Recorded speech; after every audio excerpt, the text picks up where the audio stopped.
Good evening and welcome to Cigar Smoker UK. Tonight I'm going to talk about my top 10 cigars of 2020. Let's hit that video.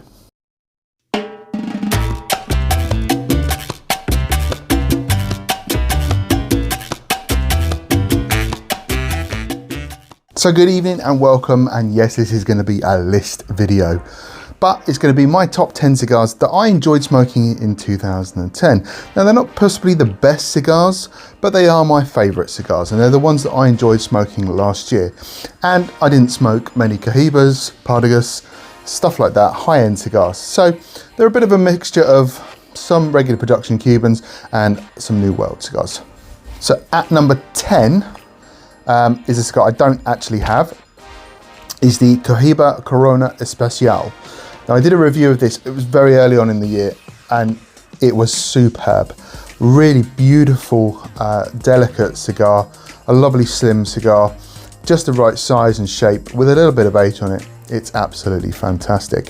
If you can pick them up, highly recommended. You can easily pick up a pack of 5 of these, but as with most Cohibas, they do like a little bit of age, but it's a beautifully delicate cigar with some exquisite flavors in it. Okay, so at number 9, I have some of these, is the Monte Cristo Media Corona. Let's have a look at this little bad boy. This little cigar I thought was really good, and it actually got my love for Monte Cristo again. A good short smoke, it's well priced, but competitive with the H. Upmann Half Corona. Now, if you don't want that H. Upmann flavour profile, this is the way to go. A lovely little short stick and well worth the money. So at number 8, I'm going to give it to the Rocky Patel Gran Reserva. This is the 6x60 so it's the big fat one. But when I smoked this in the summer, I really enjoyed it. Totally different to all other Rocky Patels. Rocky Patel has outdone himself on this particular one, delved deep into those vaults and got out some excellent tobacco for this cigar. If you haven't tried one, highly recommended. There's plenty of them in the UK and in Europe, not so much in the US. It was a European edition. But if you can find them, get hold of them. I think they're superb. At number 7 is another cigar I'm afraid I don't have because I only had one of them. And this is the Monte Cristo 80th anniversary, or the Monte 80. I smoked this in the summer. I really enjoyed it. I thought it was a good cigar. However, my main criticism was it wasn't worth the money that it's going for now. A very good Monte Cristo, and if you like that size and the Monte Cristo profile, then you're really going to enjoy that cigar. However, for the money, that was the only down point. But overall, a good cigar, hence why it's made the list. Okay, so at number 6, I've gone for the Vegafina Nicaragua. Now, this might surprise you. This is a relatively cheap non-Cuban cigar, or New World cigar. But when I smoked this, it blew my head off. I thought it was amazing. I really enjoyed the flavor profile. It was a pleasant smoke. All right, I smoked it on a very lovely summer's evening with a fine glass of something alcoholic. However, I wasn't prepared for how good this cigar actually was. Since then, I've tried a Politico, which someone sent me, and that was good as well. But for the money, I think this is a cracking value, and it even made my list of New World sticks under 20 quid.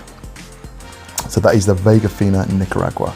So number 5, I went with one of the Boutique Smokes cigars. It is the El Viejo Continente Maduro Lancero.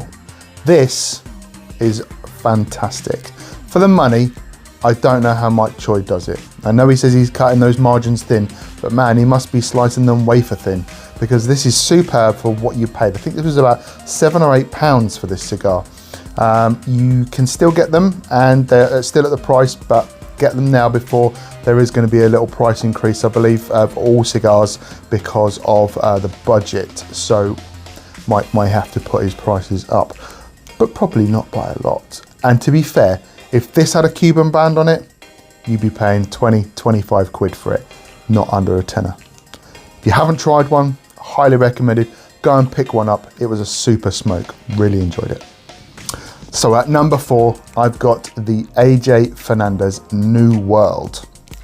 This one is the Almarante belicoso, a 5.5 by 56. And I couldn't explain how good this was. As soon as I smoked it, it was smooth and beautiful and just a joy to smoke. Yes, it's box pressed, and if you're not into box pressed cigars, then you probably won't want to touch it. But the flavor profile on this was excellent. I really enjoyed this cigar, and it tempted me into buying more of them, and I will be buying some more of the AJ Fernandez New World range. Quality cigars, really good. Pick some up, you won't regret it. So number 3, we're finally going back to Cuba, and it's the Bolivar Royal Corona. Now, I split a box of 25 of these with a friend, and everyone we've smoked out of them has been excellent. This cigar is proving to be a very good smoke at the moment. They weren't particularly old, but they were very good. An excellent Robusto sized cigar. It's probably the mildest of the Bolivar, flavor profile was, and nicotine strength wise. So if you're looking to just get into Bolivar, or you're just looking for a great Robusto, then I don't think you can go much further than this. This is a superb cigar. Probably only just about bested by the number 1. At number 2 on the list is a bit of a surprise because it's quite a cheap cigar, and I'm sure I've got one, I just can't find it.